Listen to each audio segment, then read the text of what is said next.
Are you seeing my screen now? Not yes, yet? the Teams. We see the Teams. Only the Teams. We're okay. sharing. Yeah. Now? Yes. Now. Now good. Okay. So I will tell about shortly about our pilot scale FMT trial on ankylosing spondylitis, which is done in the framework of ENDOTARGET EU project.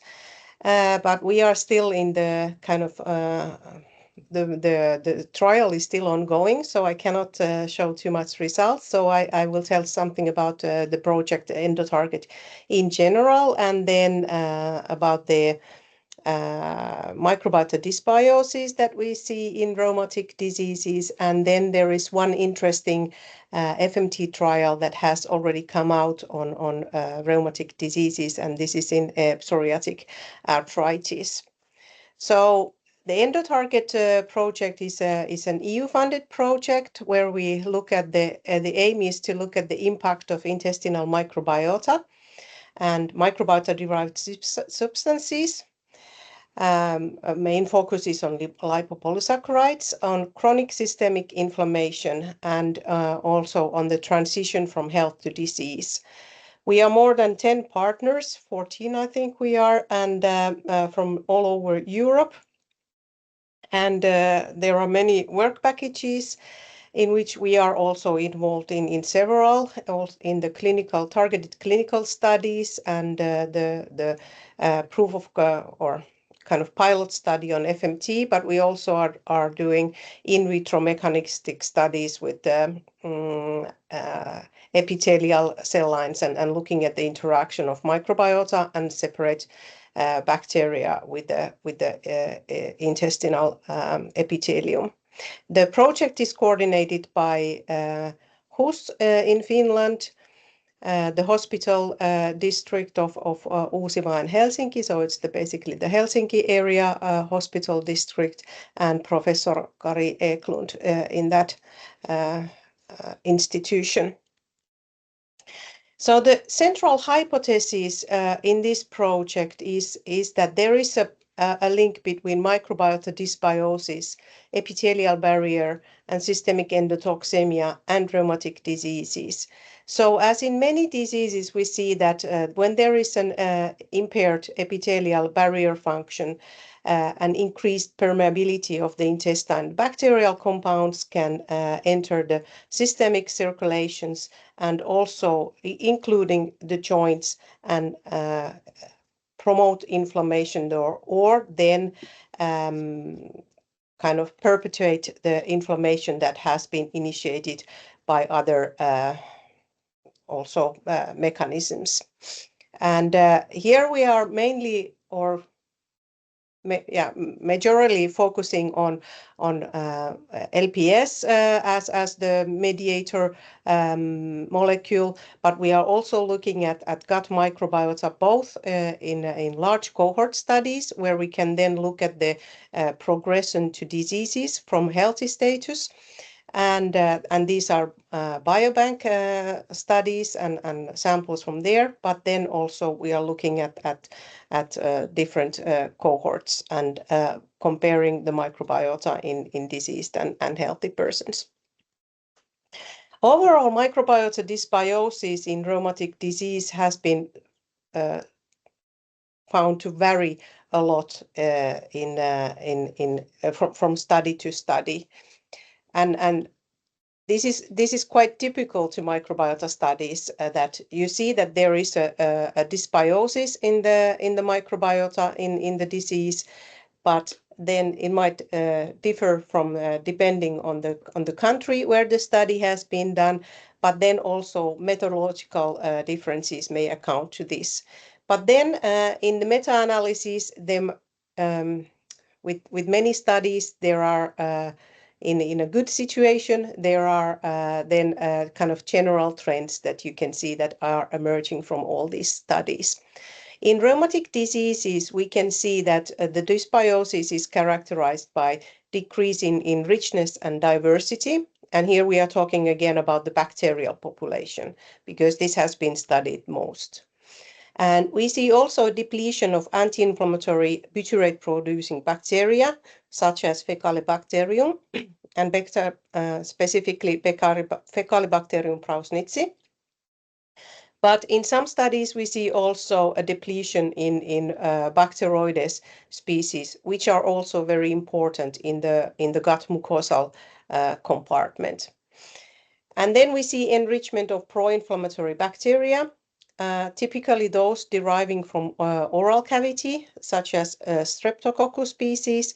But then we can see also in some studies the increase or enrichment in Enterobacteriaceae family, including E. coli and Klebsiella species, with particularly pro-inflammatory LPS types. Now, concerning FMT, the first trial on rheumatic diseases appeared a few years ago from Denmark, and they looked at the safety and efficacy of FMT in active peripheral psoriatic arthritis. They had, and as a background, there has been described the gut microbiota dysbiosis in this disease beforehand, and the known is also that there are increased levels of inflammation-associated plasma proteins in psoriatic arthritis patients. And here they did FMT via gastroscopy with a single dose of 50 grams of fecal material, and they had 30 patients and follow-up for 6 months. What they found out was, first of all, that there were no serious adverse effects of FMT in this patient group, which is good news. But the no good news is that FMT actually worsened the course of disease in these patients. So there were more treatment failures actually in the FMT group than in the sham FMT group. And failure here means that there was a need to intensify the treatment for these patients, and they at the baseline they were on methotrexate, that is a kind of typical medication for rheumatic diseases to downregulate inflammation. And also concerning the health assessment, which they did based on questionnaire on disability index, that decreased less in the FMT group as compared to the sham group. And conclusion, of course, is then that FMT appeared to be inferior to sham in treating active peripheral psoriatic arthritis, but it was safe. The nice thing is that they did follow-up studies from these studies on looking at the small intestinal permeability, first of all, and metabolomic profiles in these patients. Here they now divided the patients to treatment failures and responders. Responders to the treatment, but treatment now does not mean the treatment of FMT or sham FMT, but means that during the course of the intervention, that whether there was a failure, meaning that worsening of symptoms, or whether there was improvement. And they looked at the intestinal permeability in these patients with the kind of classic lactulose to mannitol test. And what they found out that actually in the patients who had treatment failures, they had higher intestinal permeability. And this is, in a way, this is an encouraging result concerning our project, because intestinal permeability can be then kind of really considered as one of the driving mechanisms for rheumatic diseases at least in this patient group, probably also in other rheumatic diseases as well. And also they found out that the fecal metabolomes of the patients and donors differed significantly in the baseline, but not in the FMT and sham group. And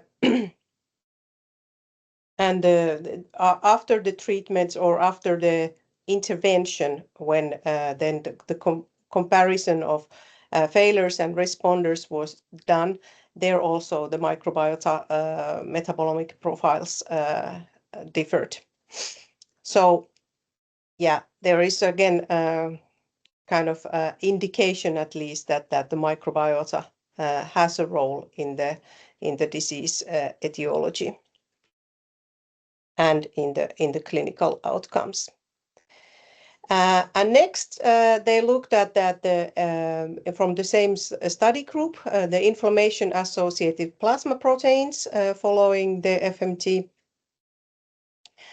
And what they found out is that, of course, in the baseline, as expected, you see a lot of differences between the patients and healthy controls. And after FMT, they saw differences in 12 inflammation-associated proteins between the baseline and after FMT samples. But what was different between FMT and sham were 5 markers: TNF, interferon gamma, stem cell factor, MMP1, and SLAMF1. And particularly interferon gamma was kind of constantly increased after FMT in this patient group. And if you remember the slides, couple of slides back, then it is also at the baseline you see it is increased in the psoriatic arthritis patients, but it was further increased with FMT. So FMT definitely affected psoriatic arthritis inflammatory markers and induced sustained elevation of interferon gamma. But the clinical implications are yet to be determined, that what this really means and if this is, this knowledge can be somehow utilized for the treatment of the patients. Now I will move on to our trial on FMT on ankylosing spondylitis. And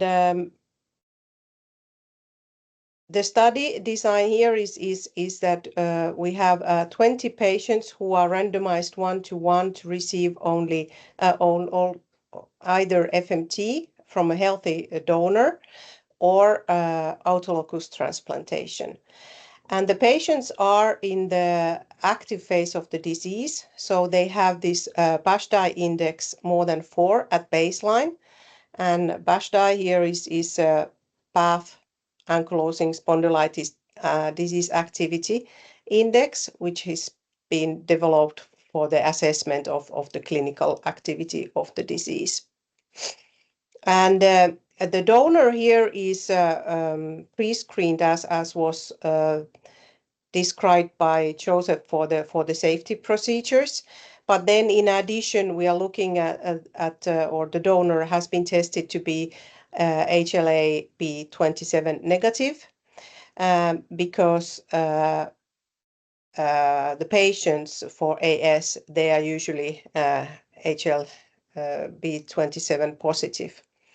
And so, of course, also the genetic background can affect the microbiota, but otherwise also like it is considered less risky to give transplant from the HLA-B27 negative donor. And the primary endpoint is the clinical activity as measured by the BASDAI, but then also secondary endpoints are looked at, and these include functional index, which is a path ankylosing spondylitis functional index, and then is MASES, which is an enthesitis score. So it is basically measuring the pain in the connections of ligaments and tendons to bones, just by pressing them. And then we are looking at the microbiota and microbiota changes. We are looking this also gut microbiota in the baseline from the mucosal compartment in the gut. And then we are looking at inflammatory parameters in the gut mucosa in the baseline. So these samples are taken at the same time when they get FMT. And there, for example, inflammasome activation is looked at. And then we follow inflammatory markers such as CRP and ESR. And here is a more schematic presentation of the study. So we have a follow-up for 1 year, which is quite long, but it's nice to look also the long-term clinical outcomes, and this is I think very valuable to look in any of FMT studies, to look in long-term the clinical outcomes. And the disease activities is measured at 6 time points, as well as the gastrointestinal symptoms.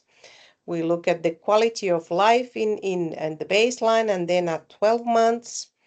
We collect the biopsies at baseline, but then fecal samples at 7 time points. And then we have also plasma samples from 6 time points for inflammatory markers. And also we are going to do LPS activity screening from these plasma samples. Then with all the data gathered here, we hope to get good insights. And at this moment, we have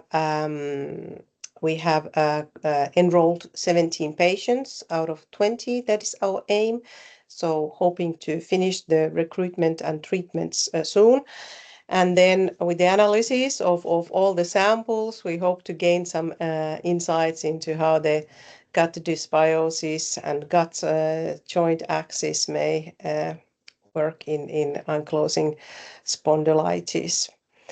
And if you want to follow our project and our results, you can stay on track with on this website and our social media channels, and Lena can also give more information. Yes. On this frequency. Thank you. Yeah, thank you. Are there any questions?